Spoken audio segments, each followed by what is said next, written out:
ਇੱਕ ਅਟੈਕ 2-3 ਤਾਂ ਹੋ ਗਏ ਉੱਥੇ, ਵੀ ਹੋਰ ਅਟੈਕ ਨਾ ਕਰ ਦੇਣ। ਅੱਛਾ, ਬੀਜੇਪੀ ਆਰਐਸਐਸ ਨੇ ਕੋਸ਼ਿਸ਼ ਵੀ ਬੜੀ ਕੀਤੀ ਵੀ ਉਹਨਾਂ ਨੂੰ ਰੋਕਿਆ ਜਾਵੇ, ਹਮਲਾ ਕਰਾਇਆ ਜਾਵੇ। 84 ਨਵੰਬਰ 84 ਫੇਰ ਵਰਤਾਇਆ ਜਾਵੇ। ਇਹ ਪਹਿਲੀ ਵਾਰੀ ਹੋ ਰਿਹਾ ਸੀ 70 ਸਾਲਾਂ ਬਾਅਦ। ਅਸੀਂ ਪੈਰਲਲ ਤੇ ਸ਼ਰੀਕ ਬਣ ਕੇ ਸਰਕਾਰ ਦੇ ਇਹ ਜਿਹੜਾ ਕਿਸਾਨ ਪਰੇਡ ਨਿਕਲ ਰਹੀ ਸੀ, ਟਰੈਕਟਰ ਪਰੇਡ ਨਿਕਲ ਰਹੀ ਸੀ, ਇਹਦਾ ਮੈਸੇਜ ਇੱਕ ਵੱਖਰਾ ਸੀ, ਸਾਰੀ ਦੁਨੀਆ ਜਾ ਰਿਹਾ ਸੀ। ਅੱਜ ਦੇ ਯੁੱਗ 'ਚ ਹਿੱਕ ਦੇ ਜ਼ੋਰ ਨਾਲ ਪੋਲਿਟਿਕਸ ਨਹੀਂ ਚੱਲਦੀ, ਤਲਵਾਰ ਦੇ ਜ਼ੋਰ ਨਾਲ ਨਹੀਂ ਚੱਲਦੀ। ਇਹ ਅੱਜ ਕੱਲ੍ਹ ਨੈਰੇਟਿਵ ਕਿਵੇਂ ਖੜਾ ਕਰਨਾ ਹੈ, ਪਰਸੈਪਸ਼ਨ ਲੋਕਾਂ ਦਾ ਕੀ ਬਣਾਉਣਾ ਹੈ, ਇਹ ਸੀ ਉਸ ਦੇ ਉੱਤੇ ਚੱਲਦੀ ਹੈ ਪੋਲਿਟਿਕਸ। ਪਰ ਇਸ ਚੀਜ਼ ਨੂੰ ਲੈ ਕੇ ਕਿਤੇ ਨਾ ਕਿਤੇ ਜਵਾਬਦੇਹੀ ਤਾਂ ਬਣਦੀ ਹੈ ਨਾ, ਸਾਨੂੰ ਜਵਾਬ ਵੀ ਤਾਂ ਦੇਣੇ ਨਾ ਕੱਲ੍ਹ ਨੂੰ ਚੀਜ਼ਾਂ ਦੇ। ਜੇ ਸਿੱਖ ਕਹੀ ਜਾਣਗੇ ਉਹ ਫਲਾਣੇ ਲੀਡਰ ਨੇ, ਕਿਸੇ ਐਸ ਲੀਡਰ ਨੇ ਬੜਾ ਮਾੜਾ ਕੰਮ ਕੀਤਾ, ਇਹਨੇ ਬੜਾ ਗਲਤ ਬੋਲਤਾ, ਇਹਨੇ ਬੜਾ ਗਲਤ ਬੋਲਤਾ, ਇਹਦੇ ਵਿੱਚ ਕੋਈ ਗੱਲ ਆ ਕੋਈ ਫਾਇਦਾ ਨਹੀਂ ਹੋਊ, ਕੋਈ ਗੱਲ ਸੌਰੇਗੀ ਨਹੀਂ। ਸਮੱਸਿਆ ਸਿੱਖਾਂ ਤੇ ਆ ਜਾਂਦੀ ਹੈ, ਫਿਰ ਉਹ ਚੀਜ਼ ਨੂੰ ਨੈਗੇਟਿਵ ਕੀਤਾ ਜਾਂਦਾ, ਫਿਰ ਚੀਜ਼ਾਂ ਦੇਖਿਆ ਜਾਂਦਾ ਕਿ ਵਾਕਈ ਸਿੱਖ ਨੇ ਕਿ ਪੰਜਾਬੀ ਆਏ ਨੇ। ਆਪਦੀ ਗੱਲ ਲੈ ਕੇ ਚੱਲੀਏ ਵੀ ਇਹ ਸਿੱਖੀ ਦਾ ਮਸਲਾ, ਸਿੱਖੀ ਦਾ ਮਸਲਾ ਆਪਣੇ ਥਾਂ ਹੈਗਾ, ਉਹ ਅਸੀਂ ਪੰਜਾਬ 'ਚ ਲੜ ਲਾਂਗੇ ਆ ਕੇ। ਸੰਵਿਧਾਨ ਦੇ ਤਹਿਤ ਆਪਾਂ ਨੂੰ ਹਰ ਚੀਜ਼ ਦਾ ਜਵਾਬ ਦੇਣਾ ਪੈਣਾ ਜੇ ਕੋਈ ਚੀਜ਼ ਗਲਤ ਹੋ ਜਾਂਦੀ ਹੈ ਕਿ ਜਥੇਬੰਦੀ ਚੀਜ਼ ਨੂੰ ਸਮਝਦੀਆਂ ਨੇ। ਵੇਖੋ, ਸੰਵਿਧਾਨ ਦੀ ਗੱਲ ਮੈਂ ਤਾਂ ਮੰਨਦਾ ਨਹੀਂ। ਸੰਵਿਧਾਨ ਤਾਂ ਬੰਦੇ ਨੇ ਲਿਖਿਆ, ਆਪਦੇ ਲਈ ਹੁੰਦਾ ਸਭ ਕੁਝ। ਸੰਵਿਧਾਨ ਸੰਵਿਧਾਨ ਦੀਆਂ ਗੱਲਾਂ ਸਾਰਾ ਛੱਡੋ, ਸਵਾਲ ਤਾਂ ਸਿੱਧੀ ਮੋਟੀ ਸਮਝ ਹੈ ਵੀ ਜਦੋਂ ਲੋਕ ਇਕੱਠੇ ਹੋ ਜਾਣ ਸੰਵਿਧਾਨ ਵੀ ਬਦਲ ਜਾਂਦੇ ਆ। ਅਸੀਂ ਮੈਂ ਕਹਿੰਦਾ ਵੀ ਕਾਂਗਰਸ ਦੇ ਲੀਡਰਾਂ ਤੇ ਮੁਸਲਿਮ ਲੀਡਰਾਂ ਦੇ ਬਰਾਬਰ ਦਾ ਸਾਡੇ ਕੋਲੇ, ਸਿੱਖਾਂ ਕੋਲੇ ਕੋਈ ਲੀਡਰ ਹੀ ਹੈ ਨਹੀਂ ਸੀ। ਉਦੋਂ ਵੀ 47 'ਚ ਵੀ ਨਹੀਂ ਸੀਗਾ, ਉਦੋਂ ਬਾਅਦ 84 'ਚ ਵੀ ਇਹੋ ਜਿਹਾ ਕੁਛ ਸੰਤ ਲੌਂਗੋਵਾਲ ਵਰਗੇ ਕਰਦੇ ਰਹੇ ਆ। ਉਦੋਂ ਪਿੱਛੋਂ ਹੁਣ ਵੀ ਅਸੀਂ ਉਸੇ ਲੀਹ ਤੇ ਪੈ ਜਾਈਏ।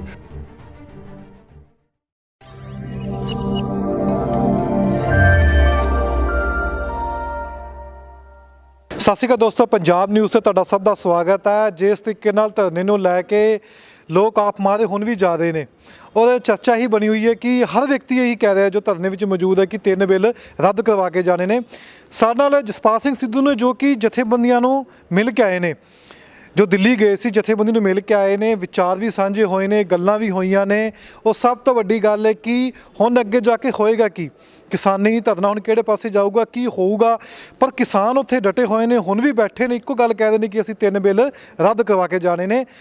ਉਹ ਸਭ ਤੋਂ ਵੱਡਾ ਸਵਾਲ ਹੈ ਕਿ ਹੁਣ ਸਰਕਾਰ ਕੀ ਰੋਲ ਅਦਾ ਕਰੇਗੀ, ਸਰਕਾਰ ਕੀ ਕਹਿਣਗੀਆਂ, ਕਿ ਸਰਕਾਰ ਹੱਲੇ ਵੀ ਉਸੇ ਤਰੀਕੇ ਨਾਲ ਚੱਲਣਗੀਆਂ ਕਿ ਬਿੱਲ ਰੱਦ ਨਹੀਂ ਹੋਣੇ। ਜੇ ਸਰਕਾਰ ਵੀ ਆਪਣੀ ਇਸ ਗੱਲ ਤੋਂ ਟਸ ਤੋਂ ਮਸ ਹੋਏਗੀ। ਸਾਨੂੰ ਜਸਪਾਲ ਸਿੰਘ ਸਿੱਧੂ ਨੇ, ਬੁੱਧੀਜੀਵੀ ਨੇ, ਆਪਾਂ ਉਹਨਾਂ ਨਾਲ ਗੱਲਬਾਤ ਕਰਾਂਗੇ, ਉਹ ਜਾਣਨ ਦੀ ਕੋਸ਼ਿਸ਼ ਕਰਾਂਗੇ। ਸਿੱਧੂ ਸਾਹਿਬ, ਖਾਲਸਾ ਵਾਹਿਗੁਰੂ ਜੀ ਕੀ ਫਤਿਹ। ਵਾਹਿਗੁਰੂ ਜੀ ਕੀ ਫਤਿਹ। ਮੈਂ ਸਵਾਲ ਪਹਿਲਾਂ ਇਹ ਕਿ ਜਥੇਬੰਦੀਆਂ ਕੋਲ ਤੁਸੀਂ ਗਏ ਸੀ, ਮਿਲ ਕੇ ਆਏ ਹੋ, ਦਿੱਲੀ ਤੁਸੀਂ ਇੱਕ ਰਾਤ ਲਗਾ ਕੇ ਆਏ ਹੋ, ਕੀ ਗੱਲਬਾਤ ਹੋਈ ਜਥੇਬੰਦੀਆਂ ਨਾਲ? ਉਹ ਜਥੇਬੰਦੀਆਂ ਹੁਣ ਅੱਗੇ ਜਾ ਕੇ ਕਿਸ ਤਰ੍ਹਾਂ ਪਲਾਨ ਕਰ ਰਹੀਆਂ ਨੇ? ਦੇਖੋ, ਸਭ ਤੋਂ ਪਹਿਲੀ ਗੱਲ ਤਾਂ ਇਹ ਵੀ ਮੈਂ ਜਥੇਬੰਦੀਆਂ ਨਾਲ ਇਕੱਲਾ ਨਹੀਂ ਮਿਲਣ ਗਿਆ, ਸਾਡਾ ਇੱਕ ਡੈਲੀਗੇਸ਼ਨ ਮਿਲਣ ਗਿਆ। ਅਸੀਂ ਉਹਦੇ 'ਚ 8-10 ਇੱਥੋਂ ਕਾਫੀ ਜਿਹੜੇ ਆਪਦੇ ਅਸੀਂ ਚੰਗੇ ਸਮਝਦਾਰ ਬੰਦੇ, ਪੋਲਿਟਿਕਸ ਨੂੰ ਸਮਝਦੇ ਆ, 8-10 ਸਿੱਖ ਵਿਦਵਾਨ ਗਏ ਸਾਰੇ। ਅਤੇ ਸਾਨੂੰ ਸਾਡਾ ਜਿਹੜਾ ਡੈਲੀਗੇਸ਼ਨ ਦਾ ਲੀਡਰ ਸੀ ਉਹ ਸਾਬਕਾ ਦਮਦਮਾ ਸਾਹਿਬ ਦਾ ਜਥੇਦਾਰ ਗਿਆਨੀ ਕੇਵਲ ਸਿੰਘ ਸੀ ਸਾਡੇ ਨਾਲ, ਅਤੇ ਅਸੀਂ ਉਹਨਾਂ ਦੇ ਨਾਲ ਗਏ ਹਾਂ। ਅਤੇ ਡੈਲੀਗੇਸ਼ਨ 'ਚ ਇਸ ਕਰਕੇ ਇਹ ਕਹਿਣਾ ਠੀਕ ਨਹੀਂ ਵੀ ਮੈਂ ਇਕੱਲਾ ਮਿਲ ਕੇ ਆਇਆ, ਅਸੀਂ ਸਾਰੇ ਮਿਲ ਕੇ ਆਏ ਹਾਂ। ਅਤੇ ਇਸੇ ਕਰਕੇ ਸਾਨੂੰ ਸਾਰੇ ਮਿਲੇ ਆ। ਅਤੇ ਸਾਡੇ ਨਾਲ 15-16 ਜਥੇਬੰਦੀਆਂ, ਕਿਸਾਨ ਜਥੇਬੰਦੀਆਂ ਦੇ ਲੀਡਰਾਂ ਨੇ ਤਾਂ ਸਾਡੇ ਨਾਲ ਬੈਠ ਕੇ ਮੀਟਿੰਗਾਂ ਵੀ ਕੀਤੀਆਂ। 2-2.5 ਘੰਟੇ ਸਾਡੀਆਂ ਵਿਚਾਰਾਂ ਹੋਈਆਂ।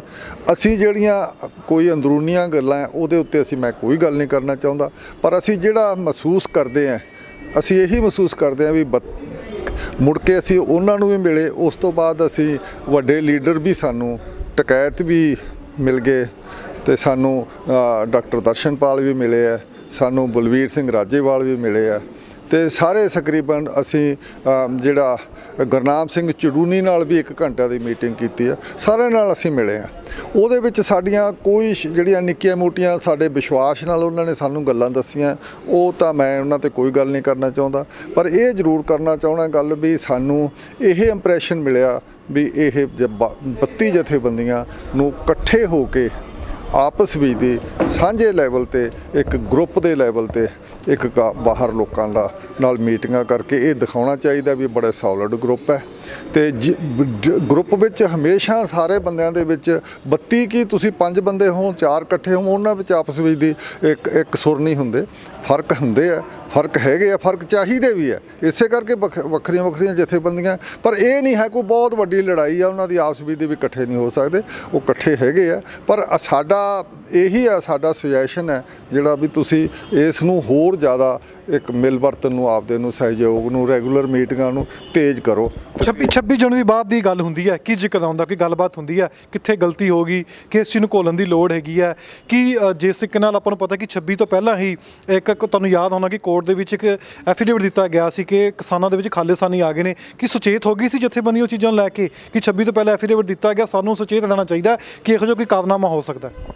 ਵੇਖੋ, ਇਹ ਗੱਲ ਬਿਲਕੁਲ ਸਰਕਾਰੀ ਪ੍ਰਚਾਰ ਹੈ ਵੀ ਖਾਲਿਸਤਾਨੀ ਆ ਗਏ ਆ। ਖਾਲਿਸਤਾਨੀ ਕਿਤੇ ਵੀ ਨਹੀਂ, ਉਹਦੇ ਵਿੱਚ ਖਾਲਿਸਤਾਨ ਦੀ ਗੱਲ ਨਹੀਂ ਹੈ। ਸਵਾਲ ਹੈ ਵੀ ਸਾਡੇ ਕਈ ਨੌਜਵਾਨ ਥੋੜ੍ਹੇ ਜਿਹੇ, ਸਾਡਾ ਸਿਸਟਮ ਇਹੋ ਜਿਹਾ, ਸਿੱਖੀ ਦੀ ਇੱਕ ਪੁਰਾਣੀ ਹਿਸਟਰੀ ਹੈ, ਸਾਰਾ ਪੁਰਾਣਾ ਇੱਕ ਖਾਸ ਕਿਸਮ ਦਾ ਦਿਮਾਗਾਂ 'ਚ ਸਾਡੇ ਜੈਨੇਟਿਕਲੀ ਹਿਸਟਰੀ ਸਾਰੀ ਖੜੀ ਹੈ। ਉਹਦੇ ਵਿੱਚ ਅਸੀਂ ਕਈ ਵਾਰੀ ਗਰਮ ਗੱਲਾਂ ਨੌਜਵਾਨ ਸਾਡਾ ਕਰਦਾ।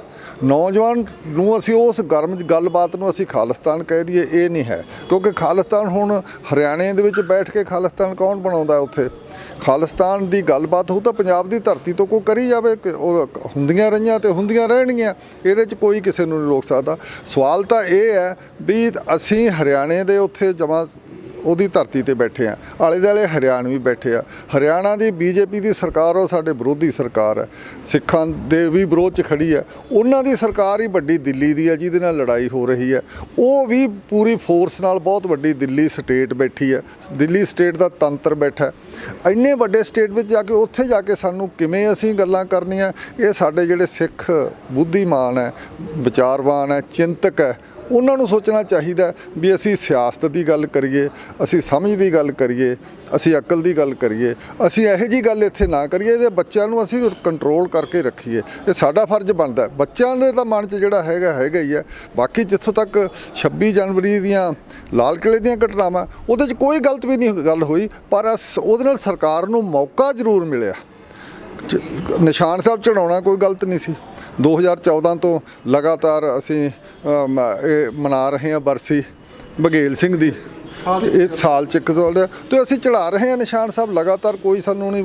ਤੇ ਪਹਿਲਾਂ 1783 'ਚ ਵੀ ਅਸੀਂ ਬਘੇਲ ਸਿੰਘ ਨੇ ਚੜਾਇਆ, ਇਸ ਕਰਕੇ ਇਹਦੇ 'ਚ ਕਿਸੇ ਨੂੰ ਕੋਈ ਇਤਰਾਜ਼ ਨਹੀਂ ਹੈ। ਤੇ ਨਾ ਨੈਸ਼ਨਲ ਫਲੈਗ ਦੀ ਕੋਈ ਬੇਹੁਰਮਤੀ ਕੀ ਬੇਅਦਬੀ ਕੀਤੀ ਹੈ, ਬੇਹੁਰਮਤੀ ਕੀਤੀ, ਕੁਛ ਨਹੀਂ ਹੋਇਆ। ਪਰ ਉੱਥੇ ਕਿਸੇ ਮੌਕੇ ਜਾ ਕੇ ਉਹ ਅਸੀਂ ਮੌਕਾ ਦਿੱਤਾ ਸਰਕਾਰ ਨੂੰ। ਸਮਾਂ ਸਹੀ ਸੀ ਚੀਜ਼ ਕਰਨ ਦਾ, ਸਮੇਂ ਤੇ ਗੱਲ ਕਰ ਰਹੇ, ਟਾਈਮਿੰਗ ਦੇ ਉੱਤੇ। ਟਾਈਮਿੰਗ ਦੀ, ਸਮੇਂ ਦੀ ਤੇ ਸਥਿਤੀ ਦੀ ਗੱਲ ਹੁੰਦੀ ਆ, ਸਿਚੁਏਸ਼ਨ ਦੀ ਤੇ ਟਾਈਮ ਦੀ ਗੱਲ ਹੁੰਦੀ ਹੈ। ਟਾਈਮ ਗਲਤ ਸੀ ਇਹ ਵਾਲਾ ਟਾਈਮ, ਹਾਂ ਉਹ ਟਾਈਮ ਰਿਪਬਲਿਕ ਡੇ ਦਾ ਸੀ। ਉੱਥੇ ਅਸੀਂ ਇਹ ਸ਼ੋਅ ਕਰਨਾ ਸੀ ਰਿਪਬਲਿਕ, ਇਹ ਮੋਦੀ ਸਰਕਾਰ ਦੀ ਰਿਪਬਲਿਕ ਨਹੀਂ, ਇਹ ਭਾਜਪਾ ਦੀ ਰਿਪਬਲਿਕ ਨਹੀਂ, ਇਹ ਲੋਕਾਂ ਦੀ ਰਿਪਬਲਿਕ ਹੈ। ਤੇ ਸਾਨੂੰ ਵੀ ਉਹ ਰਿਪਬਲਿਕ ਡੇ ਮਨਾਉਣ ਦਾ ਪੂਰਾ ਹੱਕ ਹੈ ਤੇ ਅਸੀਂ ਮਨਾਵਾਂਗੇ ਦਿੱਲੀ 'ਚ ਜਾ ਕੇ। ਇਹ ਪਹਿਲੀ ਵਾਰੀ ਹੋ ਰਿਹਾ ਸੀ 70 ਸਾਲਾਂ ਬਾਅਦ। ਅਸੀਂ ਪੈਰਲਲ ਤੇ ਸ਼ਰੀਕ ਬਣ ਕੇ ਸਰਕਾਰ ਦੇ ਇਹ ਜਿਹੜਾ ਕਿਸਾਨ ਪਰੇਡ ਨਿਕਲ ਰਹੀ ਸੀ, ਟਰੈਕਟਰ ਪਰੇਡ ਨਿਕਲ ਰਹੀ ਸੀ, ਇਹਦਾ ਮੈਸੇਜ ਇੱਕ ਵੱਖਰਾ ਸੀ, ਸਾਰੀ ਦੁਨੀਆ ਜਾ ਰਿਹਾ ਸੀ, ਦੁਨੀਆ ਦੇ ਵੱਡੇ ਵੱਡੇ ਚੈਨਲ ਆਏ ਹੋਏ ਸੀ ਸਾਰੇ। ਤੇ ਸਾਨੂੰ ਇਹੀ ਇੰਪ੍ਰੈਸ਼ਨ ਜਿਹੜਾ ਦੇਣਾ ਚਾਹੀਦਾ ਸੀ। ਇਹ ਨਹੀਂ ਹੈ ਵੀ ਉਹ ਗਲਤ ਕੰਮ ਹੋ ਗਿਆ, ਗਲਤ ਕੁਛ ਨਹੀਂ ਹੋਇਆ, ਪਰ ਉਹਨਾਂ ਨੂੰ ਮੌਕਾ ਮਿਲ ਗਿਆ ਇਹਦੇ ਉੱਤੇ ਉਹ ਝੂਠ ਤੇ। ਕਿਉਂਕਿ ਇੱਕ ਗੱਲ ਯਾਦ ਰੱਖੋ ਸਾਰੀ, ਅੱਜ ਦੇ ਯੁੱਗ 'ਚ ਹਿੱਕ ਦੇ ਜ਼ੋਰ ਨਾਲ ਪੋਲਿਟਿਕਸ ਨਹੀਂ ਚੱਲਦੀ, ਤਲਵਾਰ ਦੇ ਜ਼ੋਰ ਨਾਲ ਨਹੀਂ ਚੱਲਦੀ। ਇਹ ਅੱਜ ਕੱਲ੍ਹ ਨੈਰੇਟਿਵ ਕਿਵੇਂ ਖੜਾ ਕਰਨਾ ਹੈ, ਪਰਸੈਪਸ਼ਨ ਲੋਕਾਂ ਦਾ ਕੀ ਬਣਾਉਣਾ ਹੈ, ਇਹ ਡੈਮੋਕ੍ਰੈਟਿਕ ਯੁੱਗ ਆ ਗਿਆ। ਇਹ ਅਸੀਂ ਉਸ ਦੇ ਉੱਤੇ ਚੱਲਦੀ ਹੈ ਪੋਲਿਟਿਕਸ। ਉਹਦੇ ਧਿਆਨ ਦੇ ਮੁਤਾਬਕ ਸਾਨੂੰ ਹਰ ਸਿਚੁਏਸ਼ਨ ਨੂੰ ਵਰਤਣਾ ਚਾਹੀਦਾ ਕਿਹਨਾਂ ਨੂੰ? ਜਿਹੜੇ ਵਿਚਾਰਵਾਨ ਤੇ ਸਿੱਖ ਚਿੰਤਕ ਹੈ, ਜਿਹੜੇ ਸਾਰੇ ਗੱਲ ਨੂੰ ਸਮਝਦੇ ਆ। ਅਸੀਂ ਇਹ ਉਮੀਦ ਨੌਜਵਾਨਾਂ ਤੋਂ ਨਹੀਂ ਕਰਨੀ ਚਾਹੀਦੀ, ਉਹ ਗਲਤ ਕਰ ਰਹੇ ਹਨ। ਮੈਂ ਨੌਜਵਾਨਾਂ ਦੇ ਗੱਲ ਤੇ ਆਣਾ, ਜਿਸ ਤਰੀਕੇ ਨਾਲ ਤੁਸੀਂ ਬਾਬਾ ਬਘੇਲ ਸਿੰਘ ਦਾ ਜ਼ਿਕਰ ਕੀਤਾ ਵੀ ਝੰਡਾ ਲਹਿਰਾਇਆ ਸੀ, ਆਪਾਂ ਸਭ ਨੂੰ ਪਤਾ ਵੀ ਇਤਿਹਾਸ ਇਹ ਚੀਜ਼ਾਂ ਦੀ ਹਾਮੀ ਭਰਦਾ ਹੈ, ਇਤਿਹਾਸ ਕਿਤੇ ਲੁਕਿਆ ਨਹੀਂ ਹੋਇਆ। ਪਰ ਸਵਾਲ ਇਸ ਸਮੇਂ ਆਪਾਂ ਜਮਹੂਰੀਅਤ ਵਿੱਚ ਰਹਿੰਦੇ, ਆਪਾਂ ਸੰਵਿਧਾਨ ਦੀ ਗੱਲ ਕਰਨੇ, ਤੁਸੀਂ ਵੀ ਸੰਵਿਧਾਨ ਦੀ ਗੱਲ ਕਰਨੇ ਹੋ। ਸੰਵਿਧਾਨ ਦੇ ਤਹਿਤ ਸਾਨੂੰ ਦਿਮਾਗੀ ਲੜਾਈ ਲੜਨੀ ਚਾਹੀਦੀ ਹੈ, ਸਾਨੂੰ ਜਵਾਬਦੇਹੀ ਵੀ ਤਾਂ ਹੋਣੀ ਚਾਹੀਦੀ ਹੈ, ਕਿਸੇ ਜਵਾਬਦੇਹੀ ਦੀ ਤੈਅ ਹੋਣੀ ਚਾਹੀਦੀ ਚੀਜ਼ਾਂ ਦੇ ਉੱਤੇ। ਇਹ ਤਾਂ ਹੈ ਨਹੀਂ ਵੀ ਤਲਵਾਰਾਂ ਚੁੱਕ ਕੇ ਆਪਾਂ ਕਿਸੇ ਦਾ ਕੁਝ ਵੀ ਕਰ ਸਕਦੇ ਹਾਂ। ਤਲਵਾਰ ਦੀ ਲੜਾਈ ਤਾਂ ਹੈ ਹੀ ਨਹੀਂ, ਲੜਾਈ 3 ਬਿੱਲਾਂ ਦੀ ਹੈ। ਇਹ ਸਮਝ ਆਉਂਦੀ ਗੱਲ ਕਿ ਸਾਨੂੰ ਕੱਲ੍ਹ ਨੂੰ ਕੋਈ ਨੁਕਸਾਨ ਹੁੰਦਾ, ਹੁਣ ਜਵਾਬਦੇਹੀ ਤਾਂ ਬਣਦੀ ਨਾ। ਲਾਲ ਕਿਲ੍ਹੇ ਤੇ ਝੰਡਾ ਲਹਿਰਾਇਆ ਗਿਆ, ਪਰ ਤੁਸੀਂ ਟਾਈਮਿੰਗ ਵੀ ਠੀਕ ਨਹੀਂ ਗਈ ਸੀ, ਪਰ ਇਸ ਚੀਜ਼ ਨੂੰ ਲੈ ਕੇ ਕਿਤੇ ਨਾ ਕਿਤੇ ਜਵਾਬਦੇਹੀ ਤਾਂ ਬਣਦੀ ਹੈ ਨਾ, ਸਾਨੂੰ ਜਵਾਬ ਹੀ ਤਾਂ ਦੇਣੇ ਨਾ ਕੱਲ੍ਹ ਨੂੰ ਚੀਜ਼ਾਂ ਦੇ। ਦੇਖੋ, ਪਹਿਲੀ ਗੱਲ ਤਾਂ ਸਭ ਤੋਂ ਪਹਿਲਾਂ ਜਦੋਂ ਅਸੀਂ ਲੜਾਈ ਲੜਦੇ ਹਾਂ ਤੇ ਸਾਨੂੰ ਸਾਡਾ ਦੁਸ਼ਮਣ ਕੌਣ ਹੈ, ਉਹ ਪਤਾ ਹੋਣਾ ਚਾਹੀਦਾ। ਦੁਸ਼ਮਣ ਇੰਡੀਆ ਸਟੇਟ ਹੈ ਜਿਹੜੀ ਕਿਸਾਨੀ ਨੂੰ ਮਾਰਨ ਤੇ ਤੁਲੀ ਹੋਈ ਹੈ, ਜਿਹੜੀ ਕਾਰਪੋਰੇਟ ਨੂੰ ਘਰਾਣਿਆਂ ਨੂੰ ਲੈ ਰਹੀ ਹੈ, ਵੱਡੀ ਪੂੰਜੀ ਨੂੰ ਲਿਆ ਰਹੀ ਹੈ ਤੇ ਇੱਥੇ ਖੇਤੇ ਛੋਟੇ ਜਿਹੜੇ ਕਿਸਾਨ ਹੈ, ਸਿੱਖ ਕਿਸਾਨ ਹੈ। ਉਹ ਪਹਿਲੀ ਗੱਲ ਯਾਦ ਰੱਖਣ, ਜਿਹੜੇ ਸਿੱਖ ਸਾਡੇ ਬੁੱਧੀਜੀਵੀ ਆ ਉਹਨਾਂ ਨੂੰ ਧਿਆਨ ਰੱਖਣਾ ਚਾਹੀਦਾ, ਉਹ ਸਿੱਖ ਕਿਸਾਨੀ ਹੈ। ਉਹਨੂੰ ਹੜੱਪ ਜੂ ਸਾਰਾ ਕੁਝ।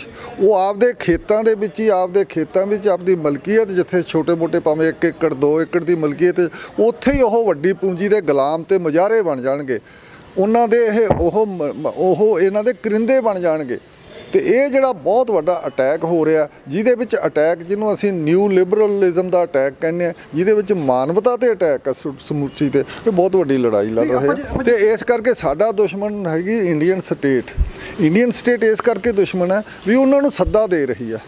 ਉਹ ਸਾਰੀ ਵੱਡੀ ਪੂੰਜੀ ਆ, ਉਹਨਾਂ ਦਾ ਹੀ ਕੰਮ ਪੁੱਖ ਕਰ ਰਹੀ ਆ ਸਾਡੇ ਤੇ। ਇਸ ਕਰਕੇ ਸਾਨੂੰ ਦੁਸ਼ਮਣ ਨੂੰ ਪਛਾਣੋ ਵੀ ਵੱਡਾ ਦੁਸ਼ਮਣ ਉਹ ਹੈ। ਸਾਡਾ ਦੁਸ਼ਮਣ ਜੇ ਸਿੱਖ ਕਹੀ ਜਾਣਗੇ ਆ ਫਲਾਣੇ ਲੀਡਰ ਨੇ, ਇਸ ਲੀਡਰ ਨੇ ਬੜਾ ਮਾੜਾ ਕੰਮ ਕੀਤਾ, ਇਹਨੇ ਬੜਾ ਗਲਤ ਬੋਲਤਾ, ਇਹਦੇ ਵਿੱਚ ਕੋਈ ਗੱਲ ਆ, ਕੋਈ ਫਾਇਦਾ ਨਹੀਂ ਹੋਊ, ਕੋਈ ਗੱਲ ਸੌਰੇਗੀ ਨਹੀਂ। ਗੱਲ ਤਾਂ ਇਹ ਛੋਟੀਆਂ ਗੱਲਾਂ 'ਚ ਅਸੀਂ ਕਿਉਂ ਬੰਦਿਆਂ ਨੂੰ ਇਕੱਠੇ ਕਰ ਰਹੇ ਹਾਂ ਇੱਕ ਥਾਂ 'ਤੇ। ਵੱਡੀ ਗੱਲ ਤਾਂ ਇਹ ਹੈ, ਵੱਡੀ ਤੁਹਾਡੇ ਸਾਹਮਣੇ ਬੜਾ ਦਿੱਲੀ 'ਚ ਬੈਠੇ ਆ, ਦਿੱਲੀ ਦੇ ਨਾਲ ਹੀ ਤੁਹਾਡੇ 5 ਕਿਲੋਮੀਟਰ ਤੇ 7 ਕਿਲੋਮੀਟਰ ਤੇ ਦਿੱਲੀ ਦੀ ਸੀਟ ਆਫ ਪਾਵਰ ਹੈ। ਉਹ ਜਿਹੜਾ ਤੰਤਰ ਹੈ, ਉਹਦੀ ਰਾਜਗੱਦੀ ਹੈ, ਉਹ ਬੈਠੀ ਆ ਜਿਹੜੀ ਸਾਰਾ ਕੁਝ ਤੁਹਾਡੇ ਵਿਰੁੱਧ ਲਿਆ ਰਹੀ ਹੈ। ਤੁਸੀਂ ਹੁਣ ਗੱਲ ਕਰ ਰਹੇ ਸੀ ਸਿੱਖਾਂ ਦੇ ਲੈ ਕੇ ਜੋੜ ਕੇ, ਤਾਂ ਲੱਗਦਾ ਪੰਜਾਬ ਦੀ ਵੀ ਗੱਲ ਹੋਣੀ ਚਾਹੀਦੀ। ਪੰਜਾਬ 'ਚ ਦਲਿਤ ਵੀ ਹੈ, ਪੰਜਾਬ ਦੇ ਵਿੱਚ ਮੁਸਲਮਾਨ ਵੀ ਹੈ, ਪੰਜਾਬ ਦੇ ਵਿੱਚ ਹਿੰਦੂ ਵੀ ਹੈ। ਖੇਤੀ ਸਾਰੇ ਅਲੱਗ-ਅਲੱਗ ਵਰਗ ਨਾਲ ਕਰਨੇ। ਜਦੋਂ ਸਮੱਸਿਆ ਸਿੱਖਾਂ 'ਤੇ ਆ ਜਾਂਦੀ ਹੈ, ਫਿਰ ਉਹ ਚੀਜ਼ ਨੂੰ ਨੈਗੇਟਿਵ ਕੀਤਾ ਜਾਂਦਾ, ਫਿਰ ਚੀਜ਼ਾਂ ਦੇਖਿਆ ਜਾਂਦਾ ਕਿ ਬਾਕੀ ਸਿੱਖ ਨੇ ਕਿ ਪੰਜਾਬੀ ਆਏ ਨੇ। ਦੇਖੋ ਗੱਲ ਇਹ ਹੈ, ਇਹ ਤਾਂ ਵੱਖਰਾ ਕਰਨ ਦੀ ਲੋੜ ਹੀ ਨਹੀਂ ਹੈ। ਅਸੀਂ ਪੰਜਾਬੀ ਲੜ ਰਹੇ ਹਾਂ। ਪੰਜਾਬੀਆਂ ਤੋਂ ਜਦੋਂ ਅਸੀਂ ਕਹਿ ਰਹੇ ਹਾਂ ਵੀ ਇਹ ਜਨ ਅੰਦੋਲਨ ਹੋਗਾ, ਲੋਕਾਂ ਦਾ ਅੰਦੋਲਨ ਹੋਗਾ, ਤਾਂ ਸਾਰਿਆਂ ਦੀ ਸ਼ਮੂਲੀਅਤ ਹੋਗੀ। ਸਾਰਿਆਂ ਦੀ ਸ਼ਮੂਲੀਅਤ ਦਾ ਮਤਲਬ ਵੀ ਇਹ ਸਿੱਖਾਂ ਦੀ ਲੜਾਈ ਨਹੀਂ ਹੈ, ਇਹ ਸਭ ਦੀ ਲੜਾਈ ਹੈ। ਇਸ ਕਰਕੇ ਜੇ ਹਰਿਆਣੇ ਦਾ ਨੌਜਵਾਨ ਰਾਸ਼ਟਰਵਾਦੀ ਹੈ ਤੇ ਉਹਨੂੰ ਚੰਗੀ ਨਹੀਂ ਲੱਗਦੀ ਵੀ ਉੱਥੇ ਕੋਈ ਵੱਖਵਾਦੀ ਗੱਲ ਕੀਤੀ ਜਾਵੇ, ਅਸੀਂ ਉਹਦੇ ਘਰ 'ਚ ਜਾ ਕੇ ਬੈਠ ਕੇ ਉਹਦੇ ਕਿਨਾਰੇ ਤੇ ਅਸੀਂ ਕਿਉਂ ਵੱਖਵਾਦੀ ਕਰੀਏ, ਕਿਉਂ ਗਰਮ ਗੱਲਾਂ ਕਰੀਏ? ਸਾਨੂੰ ਇਹ ਧਿਆਨ ਰੱਖਣਾ ਪਊਗਾ। ਹੁਣ ਉਹ ਸਾਡੇ ਨਾਲ ਲੜਦਾ, ਹੁਣ ਹਰਿਆਣਾ ਸਾਨੂੰ ਵੱਡਾ ਭਰਾ ਸਮਝਦਾ ਤੇ ਉਹ ਸਾਨੂੰ ਰੋਟੀਆਂ ਖਵਾਉਂਦੇ ਆ, ਦੁੱਧ ਪਿਆ ਰਹੇ ਆ, ਸਾਰਾ ਕੁਝ। ਪਿੱਛੋਂ ਉਹ ਕਹਿਣ ਵੀ ਇਹ ਤੇ ਤੁਸੀਂ ਜੀ ਇਹ ਕੀ ਗੱਲਾਂ ਕਰ ਰਹੇ ਹੋ। ਉਹਨਾਂ ਨੇ ਗੁੱਸਾ ਵੀ ਮਨਾਇਆ 26 ਤਰੀਕ ਤੋਂ ਬਾਅਦ, ਨੌਜਵਾਨਾਂ ਨੇ, ਹਰਿਆਣੇ ਦਿਆਂ ਨੇ। ਉਹ ਵੀ 4 ਪੀੜ੍ਹੀਆਂ ਲੱਗ ਗਈਆਂ 1966 ਦੇ ਸੂਬਾ ਬਣਨ ਤੋਂ ਬਾਅਦ। 4 ਪੀੜ੍ਹੀਆਂ ਦੇ ਵਿੱਚ ਉਹਨਾਂ ਨੇ ਰਾਸ਼ਟਰਵਾਦੀ ਰੰਗਤ ਇਹੋ ਜਿਹੀ ਦੇਤੀ ਹੈ ਹਰਿਆਣੇ ਦੇ ਲੋਕਾਂ ਨੂੰ।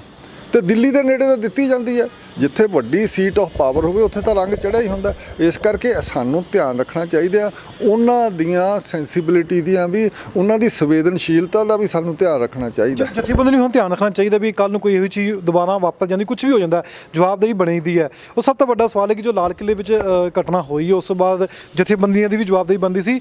ਪਰ ਹੁਣ ਸਮੱਸਿਆ ਮੈਂ ਜਿਵੇਂ ਪਹਿਲਾਂ ਹੀ ਜ਼ਿਕਰ ਕਰ ਰਿਹਾ ਸੀ ਕਿ ਸੰਵਿਧਾਨ ਦੇ ਤਹਿਤ ਆਪਾਂ ਨੂੰ ਹਰ ਚੀਜ਼ ਦਾ ਜਵਾਬ ਦੇਣਾ ਪੈਣਾ ਜੇ ਕੋਈ ਚੀਜ਼ ਗਲਤ ਹੋ ਜਾਂਦੀ ਹੈ, ਕਿ ਜਥੇਬੰਦੀ ਚੀਜ਼ ਨੂੰ ਸਮਝਦੀਆਂ ਨੇ।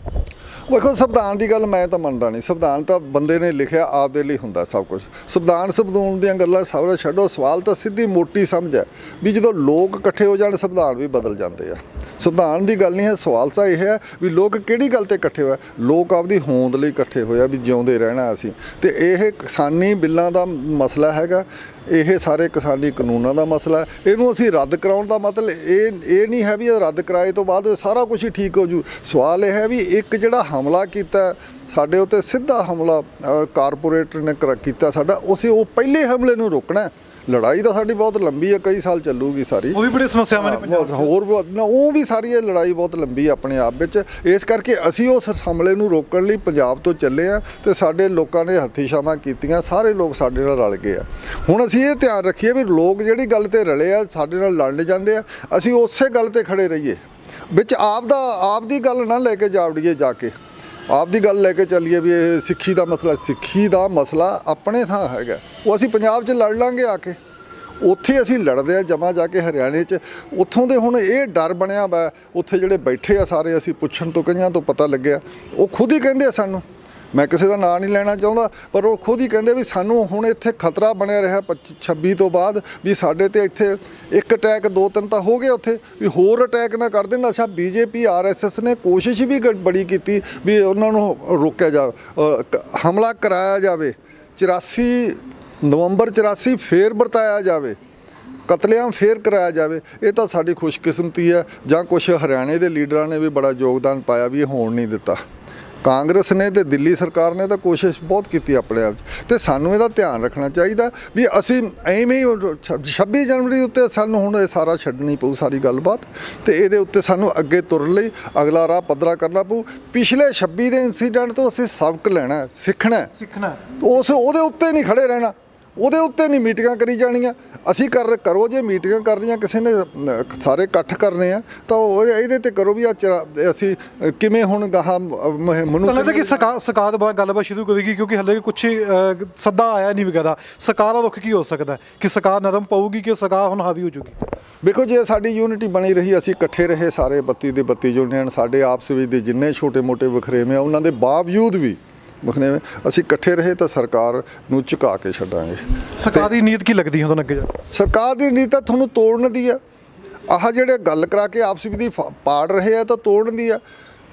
ਜਦੋਂ ਇੱਕ ਪਾਸੇ ਤੁਸੀਂ ਖਾਲਿਸਤਾਨੀ, ਇੱਕ ਪਾਸੇ ਕਾਮਰੇਡ, ਇੱਕ ਪਾਸੇ ਮਾਓਵਾਦੀ, ਇਹ ਸਾਰੀਆਂ ਗੱਲਾਂ ਜਿਹੜੀਆਂ ਕਰਨੀਆਂ, ਜਾਂ ਅਸੀਂ ਜੇ ਕਰਨ ਲੱਗੇ ਵੀ ਆਹ ਜੀ ਕਾਮਰੇਡ ਸਾਨੂੰ ਖਰਾਬ ਕਰਦੇ ਆ, ਕਾਮਰੇਡਾਂ ਨੇ ਸਾਨੂੰ ਐਂ ਕਰਤਾ, ਉਹ ਇਹ ਗੱਲਾਂ ਵੱਡੇ ਲੈਵਲ 'ਤੇ ਦੇਖੋ ਸੱਚਾਈ ਕੀ ਆ।